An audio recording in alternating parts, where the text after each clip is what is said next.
Sports, the sports show by the fans, for the fans. I'm Elise, and this is my co-host Hayley. Hey y'all. This week's topic is sports stars and social media. It's the topic that is always in the media, and one that I doubt will go away anytime soon. Yeah, definitely, Elise. It is a hot topic with many pros and cons. I personally believe there's more positives out of sports stars and their use of social media. So, since its inception, we've seen, social media has increased the availability of sports information, while also allowing athletes to become more active in producing their own news content. We have more insight than we've ever seen before of athletes, solely due to the introduction of social media, but more in particular Twitter. The NBA is a great example of a sporting organisation using social media to improve the quality of relationships with their fans. So in relation to the stars of the NBA, Twitter has been adopted by many of the players, with the vast majority of them embracing the opportunity to communicate with their fans, but it also gives the fans the opportunity to experience the personal lives of high-profile players. They can learn about who they are, how they interact with their families and friends. It offers fans a sense of humanising professional athletes. Unfortunately, social media is not all positive. There are negatives associated with professional athletes on Twitter. What you just mentioned is in contrast to the controversial side of professional athletes on Twitter, where athletes may post a tweet in poor taste and to their own detriment lose an array of followers, which then reflects poorly on the sporting organisation they're a part of. A very recent example of this is the feud between Andrew Bogut and Liz Cambage during the Rio Olympics. As you can see, with each taking hot shots at each other in regards to a political issue, which was which involved the Indigenous community and police brutality. In this incident, Bogut mocked a protest being held, and Cambage responded in defence of the Indigenous community because race issues is something she proudly stands for. Whilst both athletes are entitled to their opinion, it leaves the question to the fans of, is it necessary for high-profile athletes to comment on issues like that, which is a detriment to their own image? Now you've heard our thoughts, let's hear some other people's thoughts. Hayley, you spoke to some gymnasts during the week, I believe? This week I had the pleasure of catching up with Darren Inkster, and Daz, for those that know him. He is a personal trainer in addition to a movement and conditioning coach. From there, he explored his different skill set, which led him to performing jobs in sporting venues and media across the entire world. So, enjoy. Hi guys, Hayley from AH Sports here. Today I'm joined by Daz. He is going to talk us through his gymnastics career and how they integrated with social media. So welcome, Daz. Thank you very much. So first up, tell us about your career with Cirque du Soleil. So basically I was a gymnast for about 10 to 12 years. Then I got identified and we did a circus course for 3 months, which was basically the ground to test out what is now called NICA, which is the National Institute of Circus Arts. From that, 2 of our coaches were from Cirque du Soleil. At that point, Cirque du Soleil wasn't heard of in Australia, had never toured in Asia Pacific. So they identified 3 of us, and 2 of us went to Saltimbanco, which was my first show, and another guy went to O, which is the show in Vegas. They showed me some footage of Cirque, and I'm like, it looks pretty cool. But for me, the whole encompassment of why I took it on was I get to see the world and I get to get paid for it. So while you were touring, did you use social media to communicate with the other gymnasts and also engage your fans? Initially in the first show, social media wasn't massive then, and there was strict copyright with Cirque for what you could even film. Like, we couldn't even film any part of the show whatsoever. We weren't allowed to film training, we weren't allowed to film anything. So initially I would have to say not really. The good thing that social media allowed me to do was we could set up some training in the background, not on the actual stage and things like that, and nothing to do with the specifics of your role in the show or in costume or anything like that. So they were really tight on that. But I did have a lot of the gymnasts from my club and from my state and country and stuff that would sort of follow my Facebook post to see where we were touring and where we were at, and what the other performers were from, what other sports they were from, and stuff like that. So it did give an insight into, I'm a gymnast, how many other gymnasts are in the cast, how many of them are divers or trampolinists, or at what level. Did they go to Olympics? Were they world champions? Or were they just sort of, not every day, but they just had to have a certain level. So it was good on that aspect, but at the start you couldn't use it as a promotional tool or anything like that at all, because we weren't allowed to film anything. Cut forwards to like 6 or 7 years later when I did Windtuck, it had changed quite a lot. You still couldn't post stuff from the actual show, but back then, everybody was filming on their things, even though you were told not to. People still did it. So tell us about your life after gymnastics and Cirque du Soleil. So in between my first show and my second show, I was like, what do I want to do now with my life? And the gymnastics side is sort of finished, and I'd been coaching since I was 14. So that was my first job, and now I was sort of in my mid to late 20s. This was before I got the second gig, so I went and did a personal trainer course. So following that, that was 4 months, and then I'd come back. But the worst thing you can do as a business is develop some clients and then leave them for 4 months. And then you have to come back and you have to regenerate and build up clientele again, and then you leave them again.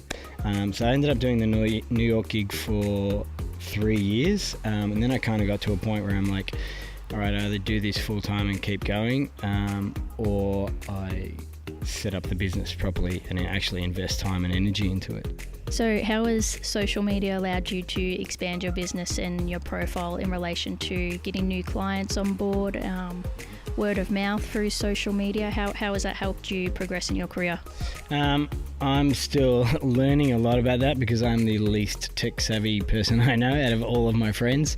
But lately, especially this year, I have definitely engaged more in social media and Instagram and Facebook and things like that. The algorithms are always changing, so it makes it a little bit tricky. But at the same time, beforehand it was purely word of mouth, and then someone's experience and they're telling you what it was like, whereas now with Facebook and Instagram there's all those visuals all the time. So there's video footage, there's photos, all that stuff of people actually doing what you will do in class, so people can immediately go and check it out. So they can check out your website, they can check out your Instagram page, they can check out your Facebook, and it's been good to tie in little promos like Bring a Friend Week or a free week or come down and trial a class, or we have an open day, or this is the 4-week promo, or we're doing a lifestyle kickstart or a 10-week power play program. It's all for different goals and specific goals. Social media has been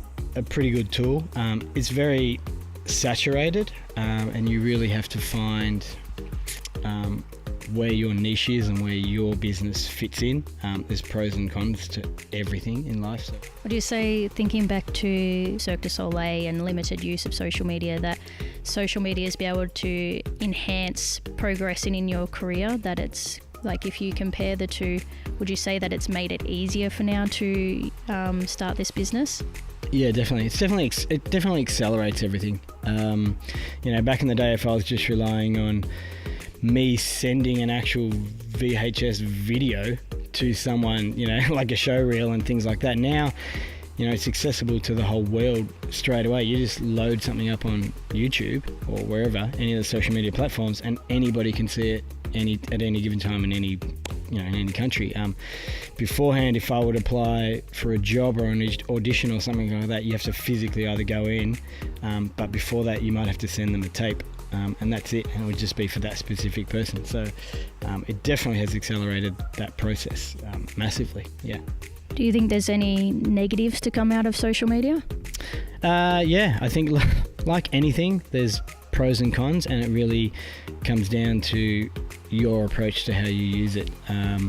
I think we already live in a very self-obsessed society, and I think, I'll look at some profiles on Instagram and they have 50,000 followers and 98% of their posts is just a photo of them. To finish off, do you have any insights on the future of social media, so what it means for you moving forward, and as a whole, where do you think it's going to end up? That's an amazing question that I don't have the answer for. I think people are becoming more aware now of the negatives and positives of social media. So, as much it's not so new anymore, and they can see things that are trending and see things that are contributing to positive things and things that are contributing to negative things. So, I think it's just trying to keep it in check and in line that we're still human beings and we're emotional, we're rational, but we're also instinctively emotional, and you just need to keep that in mind, otherwise everything will just become super cyborg. All right, thanks for that insight, Daz. You've had an amazing career, and you're going from place to place, and I'm excited to see where it all takes you. So thanks for joining us. Thank you. Thank you for having me on the show. That was awesome insight into Daz's world of gymnastics and his use of social media throughout his career. Now, as we all know, fans provide a unique perspective on many topics, sports stuff and social media being one of them. During the week, I have the pleasure of speaking to Georgina Bennett, who is a fan of many sports, Australian rules and cricket being two of them. She is also a teacher, so she was able to compare the social media expectations of teachers and athletes. What are your views on sports stars using social media? I think it's a great opportunity for fans to get to know their sports stars and their profession a lot more. I think the Australian women's cricket team has used it in a great way to show the behind the scenes of what goes on tour and get to know the players and show them that they are real people just like you and me who have had the opportunity to go and compete at top levels. In your opinion, how has the mainstream media drawn attention to the social media interactions of professional athletes? I think media loves to get hold of social media and use it against people, and it's being shown through, even recently after the grand final with Mark McGrath, his video, he thought it was private, and he got absolutely slammed by the media. Same with Stephanie Rice, I believe a couple of years ago. People go back through tweets from before they were big to find something, anything to drag that person down. I think the media try and use any form of social media in a lot of ways to negatively bring sports people down and try and catch them out doing the wrong thing, and they often don't publicise the good things as much. How have your views on elite athletes changed in the rise of social media? It's helped me to see that they are real big. It's helped me to get to know them better, to go, hey, they're not so different. Helped me like them a lot more in a lot of instances, and it's made them more accessible to the rest of the population, that they're not these golden gods that are untouchable. They are down to earth, they play with their kids, they have a positive influence on their fans through their social media. In your opinion, is there more pressure on athletes to say the right thing on social media as opposed to your average employee? Absolutely. They are being role models. They are looked at as being role models. So they're expected to be at their best at all times. So that means when they go out for a night, they have to be careful. And like I said with Mark McGrath, he got caught out. He thought his video was only going to friends, and whether it's another friend that's taken it and spread it, but they are being held to higher standards. Now, videos of people swearing all over the internet, but because it's come from such a high-profile player, they're expected to be better and set the best example possible. So they are held to a much higher standard. There are some pretty strict requirements for teachers when it comes to social media use. Do you believe it would be similar to the expectations on athletes? In some ways, yes, and in some ways, no. I think as a teacher, you are a role model, so you are expected to have those high standards and be held to those high standards as well. But I think as a teacher, you have the added benefit of you don't need to share your private life with everyone, whereas with social media and athletes, they are expected to share their private life. Nothing's private. You want to go for a walk on the beach, take a picture of your dog, you got to show everyone. Whereas I think the upside with teachers is you are allowed to have a public profile. You don't have your students looking on your Facebook or your Instagram, and you are allowed to keep that closed and private. So it's similar in some ways that they are role models, but different in the fact that teachers are granted a little bit more privacy than sports stars. Thanks for joining me. No worries.